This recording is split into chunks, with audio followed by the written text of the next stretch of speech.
तो इस एपिसोड के स्टार्ट में हम देखते हैं सुयोन जंगवो से इस बारे में पूछती है कि अगर तुम अपनी गर्लफ्रेंड को इतना पसंद करते थे तो आखिर तुम्हारा ब्रेकअप कैसे हो गया। ये सुनकर जंगवो चुप हो जाता है।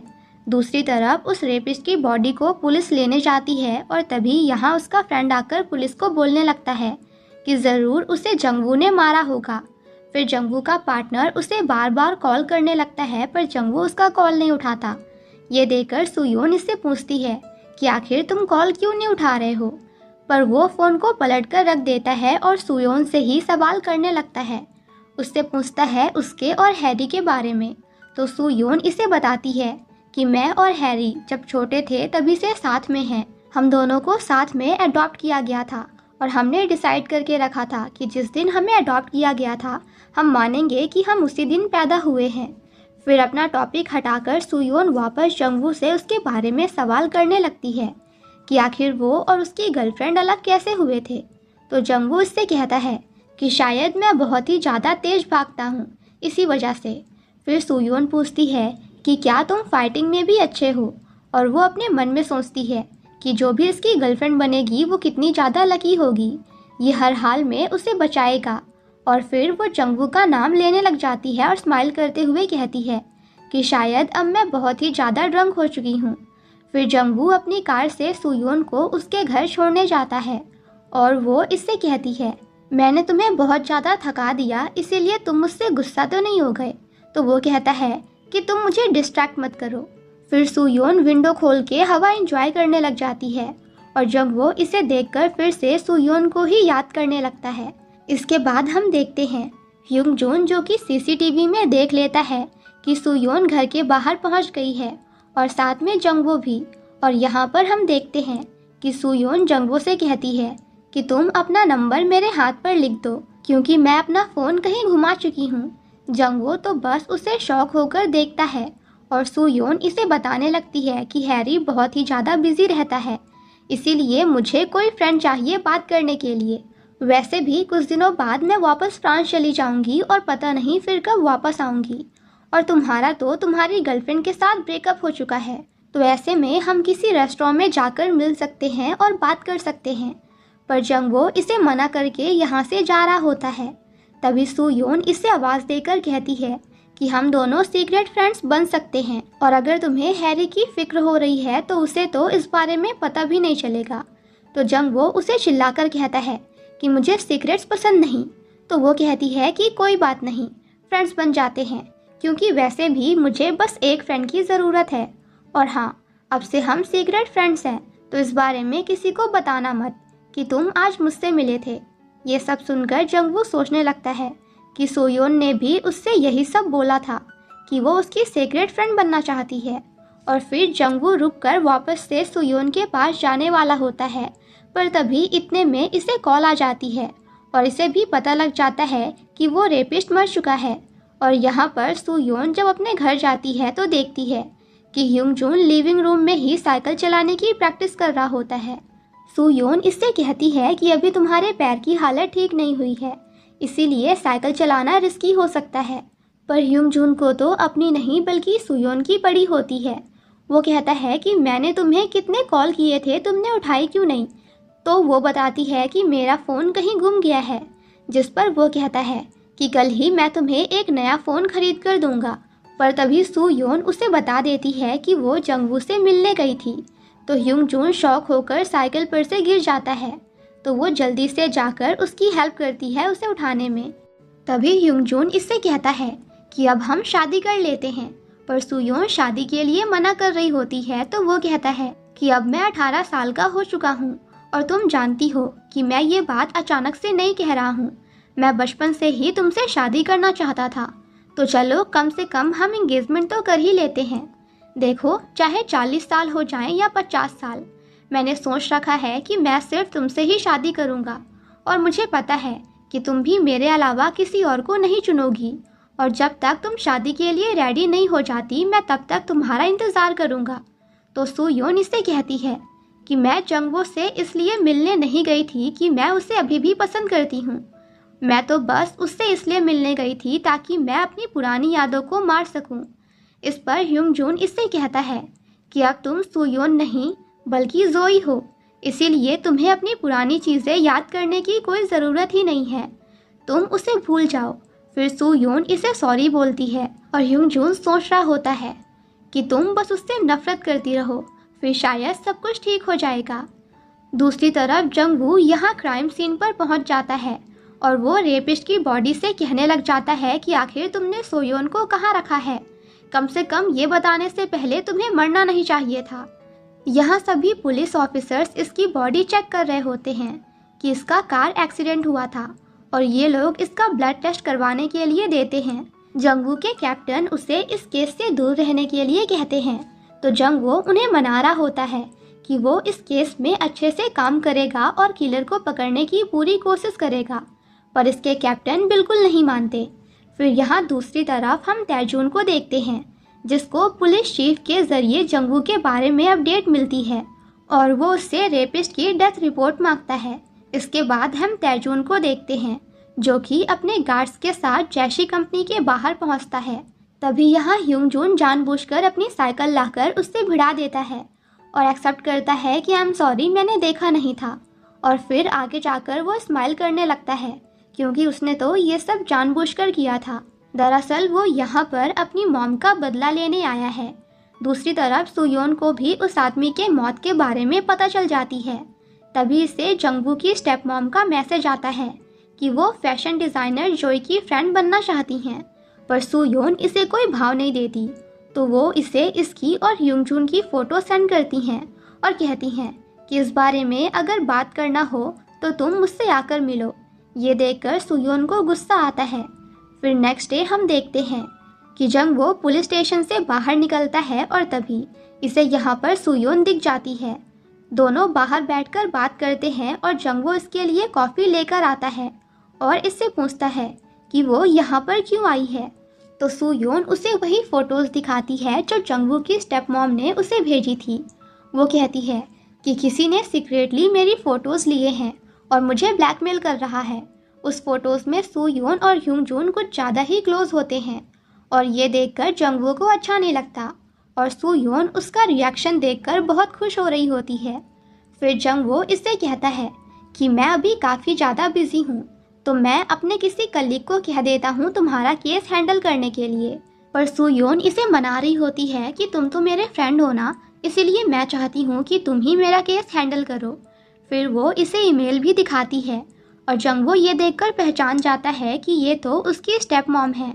फिर वो इसका केस इन्वेस्टिगेट करने के लिए मान जाता है और फिर सुयोन जंगवू के हाथ में अपना फ़ोन नंबर लिख देती है और उससे कहती है कि अब जब तुम्हें मुझसे काम रहेगा तो तुम मुझे इसी नंबर पे कांटेक्ट करना। अब हम देखते हैं कि जंगवू का पार्टनर छुपकर इन लोगों को देख रहा होता है, पर तभी यहाँ पर यूनजो भी आ जाती है और उसे ये देखकर अच्छा नहीं लगता। वो बीच में आकर इन लोगों को डिस्टर्ब करती है और जंगवू को बताने लगती है कि ये खाना मम्मी ने तुम्हारे लिए भेजा है। यूनजो के यहाँ पर आने से सुयोन को भी अच्छा नहीं लगता और वो यहाँ से जाने लगती है। जंगवू उसके पीछे जाता है तो वो उससे नहीं मिलती और तभी इतने में जंगवू को सुयोन का मैसेज आता है। वो इससे पूछती है कि क्या यूनजो तुम्हारी गर्लफ्रेंड है और वो उसे रात में एक रेस्टोरेंट में आकर मिलने के लिए मैसेज कर देती है। इसके बाद हम देखते हैं कि ह्यूंग जून अकाउंट से बहुत ज़्यादा अमाउंट में पैसे निकालता है और ये बात जब तैजून को पता लगती है कि उसके बैंक से किसी ने इतने ज़्यादा अमाउंट में पैसे विड्रॉ किए हैं, तो वो अपने असिस्टेंट से कहता है कि जाओ उस कस्टमर से बात करो और उसे इतना ज़्यादा पैसे एक साथ नहीं बल्कि टुकड़ों में निकालने के लिए कहो। तभी यहाँ रूमी तैजून से कहती है कि डैडी, मुझे अब्रॉड में स्टडी करने जाने के लिए पैसे चाहिए, पर वो इसे मना कर देते हैं और सजेस्ट करते हैं कि वो बैंक में उनके साथ काम करे। फिर यहाँ पर तैजून का असिस्टेंट उसी कस्टमर से बात करने आता है जिसने इतने ज़्यादा पैसे निकाले थे और जब वो देखता है कि वो कोई और नहीं बल्कि ह्यूंग जून है, फिर दोनों बातें करने लगते हैं। मगर तभी रूमी इन दोनों को देख लेती है और ह्यूंग जून उसे देखकर असिस्टेंट को समझाता है कि तुम थोड़ा केयरफुल रहा करो। अगर तैजून को तुम्हारे बारे में थोड़ा सा भी शक हो गया ना, तो फिर तुम तो गए। दूसरी तरफ सुयोन अपनी मॉम का पता लगाते हुए उनके रेस्टोरेंट तक पहुंच जाती है। जहाँ पर उसकी मॉम काम करती हैं। तभी टीवी में उसी रेपिस्ट के बारे में न्यूज़ चल रही होती है कि वो मर गया है। ये न्यूज़ देखकर सुयोन की मॉम को बिल्कुल भी अच्छा नहीं लगता और वो जल्दी से न्यूज़ को चेंज करके दूसरे टॉपिक के बारे में बात करने लगती हैं। ये देखकर सुयोन को लगता है कि उसकी मॉम को वो बिल्कुल भी याद नहीं है। यही चीज़ सुयोन को बहुत ज़्यादा बुरी लगती है और वो रोते हुए रेस्टोरेंट से बाहर आ जाती है और फिर ह्यूंजून को कॉल करती है और उसे बताती है कि मैं तुम्हें मिस कर रही हूँ और अभी की अभी तुमसे मिलना चाहती हूँ। और फिर सुयोन के यहाँ से जाने के बाद जंगवो यहाँ पर सुयोन की मॉम से मिलने आया होता है और वो देखता है कि उस न्यूज़ को देखने के बाद वो काफ़ी ज़्यादा अपसेट हैं।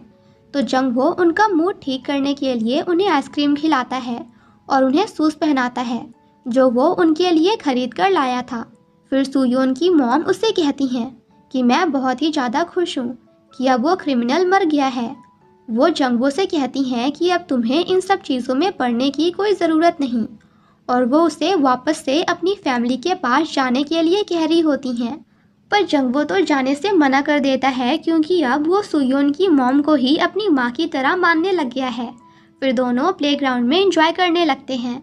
नेक्स्ट सीन में हम देखते हैं कि जंगवू सुयोन से मिलने के लिए उसी जगह पर पहुंच जाता है जहां पर उसने उसे मैसेज करके आने के लिए बोला था और वहीं पीछे एक रेस्टोरेंट होता है जहां पर सुयोन और ह्यूंजून वाइन पीते हुए जंगवू को देख रहे होते हैं। सुयोन इससे कहती है कि देखा, मैंने कहा था ना कि ये यहाँ पर ज़रूर आएगा। फिर दोनों टोस्ट करते हैं और ह्यूंजून इससे पूछता है कि तुम्हें क्या लगता है कि ये कितनी देर तक तुम्हारा इंतज़ार करेगा। सुयोन कहती है कि कम से कम 1 घंटा तो ज़रूर करेगा, मगर ह्यूंजून कहता है कि नहीं, सिर्फ आधा घंटा। और फिर दोनों शर्त लगाते हैं कि जो भी हारेगा उसे जीतने वाले की एक विश पूरी करनी पड़ेगी। सुयोन इसे अपनी विश बताती है कि अगर वो जीत गई तो वो यहाँ से फ्रांस जाना चाहती है। और तभी ह्यूंजून जंगवो को कॉल करता है और उसे बताता है कि मैं अपनी फियांसे के साथ डिनर कर रहा हूँ, तो क्यों ना तुम भी आकर हमारे साथ डिनर करो। और ह्यूंजून उसे थैंक्स भी करता है कि मुझे पता है कि कल तुम मेरी फियांसे के साथ बाहर गए थे। अब सुयोन इसे रोकने की कोशिश करती है पर तब तक काफ़ी देर हो चुकी थी और ये सब सुनकर जंगवू अपसेट हो जाता है और वो कुछ जवाब नहीं देता।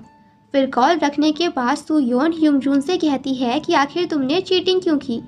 तो ह्यूंजून इससे कहता है कि आखिर तुम इतना बुरा क्यों मान रही हो, वैसे भी तुम जंगवो को परेशान करना चाहती थी ना। काफ़ी देर हो जाती है और जंगवो अभी भी सुयोन के आने का इंतज़ार कर रहा था। इधर सुयोन और ह्यूंजून काउंटिंग करते हैं कि आखिर ये कितनी देर तक इंतज़ार करेगा। फिर आधे घंटे होने पर जंगवू तुरंत यहाँ से चला जाता है। तो ह्यूंजून कहता है कि देखो, अब मैं जीत चुका हूँ, तो मेरी विश तो तुम जानती हो। मैं चाहता हूँ कि हम दोनों जल्दी से एंगेजमेंट कर लें, तुम्हें अब मेरी विश पूरी करनी पड़ेगी। जंगवू को जाते हुए देखकर सुयोन कहती है कि ये बिल्कुल भी नहीं बदला, जब हम छोटे थे तब भी ऐसा ही था और ये हमेशा ही बहुत ही फास्ट रहता है। फिर रात में सुयोन ह्यूंजून के साथ में बातें कर रही होती है और उससे पूछती है कि आने वाली पार्टी में वो किस किस को बुलाने वाला है। ह्यूंजून कहता है कि कुछ क्लाइंट्स हैं और एक बहुत ही बड़े इन्वेस्टर को भी। फिर सुयोन इससे कहने लगती है कि वैसे मैं पार्टी में अकेले नहीं जाना चाहती हूँ, तो क्यों ना तुम भी मेरे साथ चलो। दूसरी तरफ हम यहाँ जंगवू को देखते हैं जो कि उसी रेपिस्ट के घर जाकर सबूत ढूंढ रहा होता है और वो सीसीटीवी फुटेज भी चेक करता है जिसमें दिखता है कि जब ह्यूंजून और सोयोन की कार ने उस क्रिमिनल को हिट करा था तभी जंगवो देख लेता है कि उस रेपिस्ट को देखकर सुयोन डर रही होती है और अब जंगवू को शक हो जाता है कि वो सच में सुयोन ही है। तभी उसने रेपिस्ट को पहचान लिया होगा और इसीलिए वो उससे बहुत ही ज़्यादा डर रही थी। और फिर जंगवू सुयोन के बचपन का फोटो देखते हुए उससे बातें करने लगता है कि क्या सच में जोई तुम हो। फिर नेक्स्ट सीन में हम देखते हैं कि सुयोन जंगवू की स्टेप मॉम से मिलने के लिए जा रही होती है। तभी रास्ते में इसे जंगवू मिल जाता है और वो यहाँ पर सुयोन का पुराना वाला वही अम्ब्रेला लेकर आया होता है और इसे रोकने लगता है और कहता है कि क्या मैं डेट के लिए लेट हो गया हूँ। तो सुयोन इससे कहती है कि अभी मुझे परेशान मत करो, मैं बिजी हूँ। मगर फिर भी जंगवू नहीं मानता और वो सुयोन का पीछा करता है। तो वो इससे कहती है कि तुम मेरा पीछा क्यों कर रहे हो, क्या तुम्हें पता नहीं मेरी इंगेजमेंट होने वाली है। जंगवो कहता है तुमने तो पहले मुझसे कहा था कि तुम दोनों की इंगेजमेंट हो चुकी है और अब तुम बोल रही हो कि तुम दोनों की इंगेजमेंट होने वाली है, तो आखिर तुम मुझसे इतना झूठ क्यों बोल रही हो। शायद तुम ये सब इसलिए कर रही हो ना क्योंकि तुम मुझसे बहुत नफरत करती हो। तभी हम देखते हैं कि ह्यूंगजून इन दोनों को देख लेता है और सुयोन फिर से जंगवू से अपना पीछा छुड़ाकर यहाँ से जाने लगती है, पर जंगवो इसका पीछा ही नहीं छोड़ता और ये सब देखकर ह्यूंगजून को गुस्सा आता है। वो उनके पीछे जाने के लिए कार से बाहर निकलता है, पर तभी उसके पैर में काफ़ी दर्द होता है तो वो आगे नहीं जा पाता। और यहाँ पर जंगवू सुयोन को अम्ब्रेला से कवर करके कहता है कि सीक्रेट फ्रेंड्स बनने में इतना मज़ा नहीं है, तो क्यों ना हम लोग सीक्रेट लवर्स बन जाएं। ये सुनकर सुयोन कुछ नहीं कहती और बस जंगवू को देखे जा रही होती है। यहाँ ह्यूंगजून इन दोनों को अम्ब्रेला की वजह से नहीं देख पाता। और इसी के साथ हमारा ये पार्ट यहीं पे ख़त्म हो जाता है। Thank you so much guys for watching my explanation. Stay safe and healthy. Bye bye.